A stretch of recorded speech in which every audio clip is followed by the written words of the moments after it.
Good morning, WW Robinson. Today is November 20th, 2018. I have Isabel with me this morning. How's it going, Isabel? Good. How are you? I'm great. I'm excited because after today, we only have a half a day and then we get 4 days off again. Yes. Sweet. And I'm ready for some Thanksgiving turkey. How about you? Yes. Yes. Anything with food. I'm on it. I'm kind of that way too. Yes. I'm not going to turn away too much.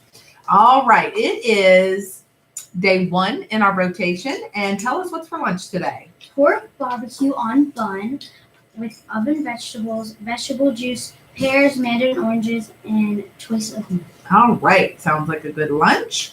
And we have Harper here to tell us about the weather. So come on over, Harper. Here, come on over. Right there. And I'll hold this up so we can see you. What is the weather today? Cloudy. It is a little cloudy. Hopefully the sun will come out later, right? Yes, all right. Thank you. Have a good day. And we have Warren here to lead us in the pledge. So please stand for the Pledge of Allegiance. All right. Put your flags. There you go. Go ahead. I pledge allegiance to the flag of the United States of America and to the republic for which it stands, one nation, under God, indivisible, with liberty and justice for all. Good job, Warren. Thank you. Please join me for a moment of silence.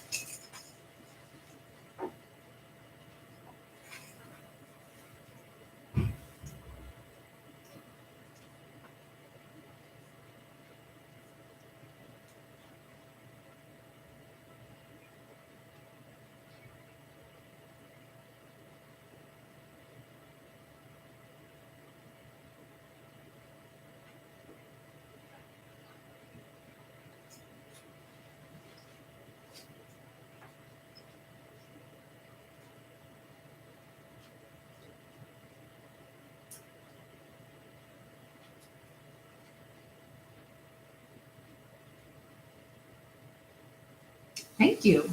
All right. So I'm not sure that yesterday the birthdays from last Thursday and Friday got announced when we had our first official snow days this year. So last Thursday we had Rose Bolheis. I hope I said that.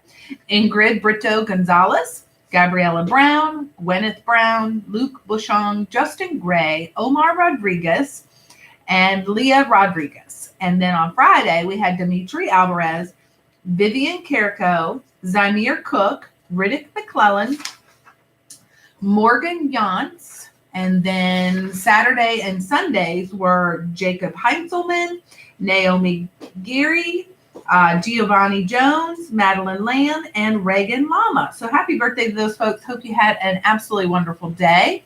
And believe it or not, there are no birthdays for today. So, mind blown. I know. Every time there's no birthdays, I think there's 1,200 kids in this school. How can there not be somebody with a birthday today? We also had a staff birthday on November 16th. It was Miss Rohrball's birthday. So if you see her, tell her happy late birthday. And Isabel, do you have any shout outs this morning? Yes, I do. Okay, give us your shout outs. To Sophia Hoffman and her class. Okay. To Michelle Walter's class. And Miss Goodness. All right. So we are on chapter 58, and it is called The Conversations. Thanks to Roz's truce, life inside the nest was mostly harmonious. But when the animals went outside, it was business as usual. Sometimes a lodger wouldn't return. Sometimes a lodger would return in the belly of another lodger. As you can imagine, that made for some awkward moments. So when everyone was gathered around the fire, they tried to keep the things pleasant by having conversations like these. I wonder what Brightbill is doing right now. Chit-Chat lay on her back and looked at the ceiling as she spoke. And where he is and who he's with and if he thinks about us back here on the island. I am sure he thinks about us, said Roz. I think about him all the time. I like to imagine that the geese had a fun flight to the wintering grounds, and now Brightbill is floating on a lovely lake, eating yummy food and making wonderful new friends. but hopefully they're not too wonderful because I'd like to stay his best friend if possible. That is a nice thought, said Roz, but I worry that the flock might have gotten caught in this icy weather. I do not think they would handle it well. Don't worry, I'm sure they're fine, said Chit Chat. Brightville is such a great flyer that I just know he'll keep the flock out of trouble.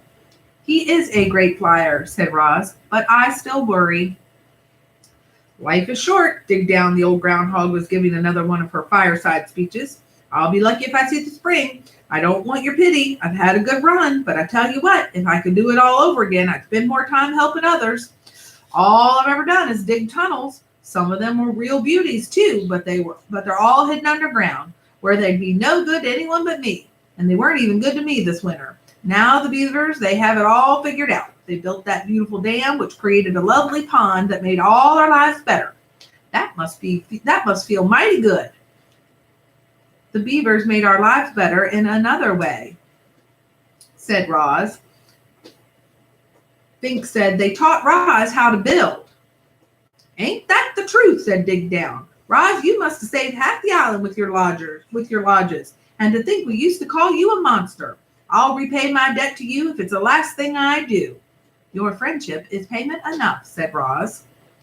Oh, please, your sweetness is going to make me sick. There must be something we can do. Your friendship really is enough. Friends help each other, and I will need all the help I can get. My mind is strong, but my body will not last forever. I want to survive as long as possible, and to do what I will need I will need the help of my friends. The animals listened quietly to Roz and thought of their own struggles to survive. Life in the wilderness was hard for everyone. There was no escaping that fact. But the robot had made their lives a little easier, and if ever they could, the animals would return the favor. I've seen 93 winters, far more than any of you others, Crag the turtle spoke, but everyone always listens to his words. And I can tell you that the winters have gotten colder, and the summers have gotten hotter, and the storms have gotten fiercer. I heard that the ocean has gotten higher, said Chit Chat, but I don't see how that could be true. I mean, where would all the extra water come from? You are right. The ocean is higher, said Crag. My grandfather used to say that long ago this island was not an island at all. It was a mountain surrounded by flat lands, and then the ground shook, and the oceans grew, and the land slowly flooded until the mountain became this island. Animals from far and wide were forced to come here to escape the floodwaters. In those early days, there were too many animals living in too small a place. The island did not have enough food to feed them all, but between fighting and disease and famine, a balance was finally reached, and we have kept the balance ever since. Chit Chat's eyes grew wide with concern. If the ocean keeps rising, the island will be swallowed up by the waves, and I don't even know how to swim. If the waves ever do swallow this island, it will not happen for a long time, said Crag.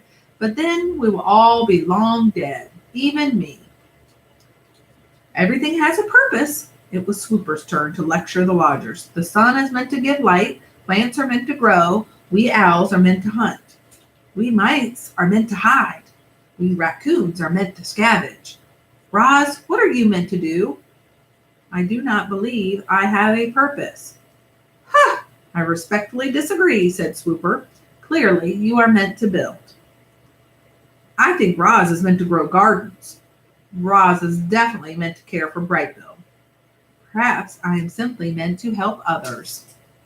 And we will stop there for today. I'm anxious to see if Brightville makes it back, but I won't peek ahead. All right, so you can choose to be the kind of leader that you would follow and make it a great day. So long.